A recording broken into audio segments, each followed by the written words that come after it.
ابن مسعود کہتے ہیں وہ شخص ہلاک ہوا جس کا دل نیکی کو نیکی اور اس کا دل برائی کو برائی نہ سمجھے. اور یہ بھی کب ہوتا ہے کہ دل نیکی کو نیکی سمجھے اور اس کو سمجھ میں آ جائے کہ یہ نیکی ہے؟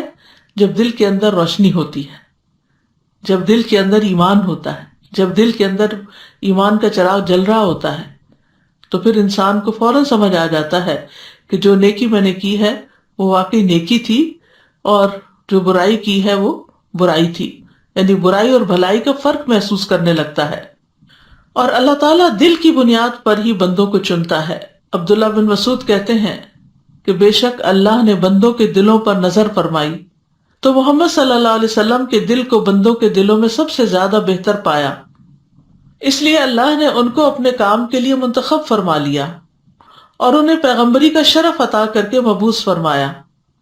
پھر قلب محمد کے بعد بندوں کے دلوں پر نظر فرمائی تو آپ صلی اللہ علیہ وسلم کے صحابہ کے دلوں کو سب سے بہترین پایا، چنانچہ اللہ نے انہیں اپنے نبی کا وزیر بنا دیا.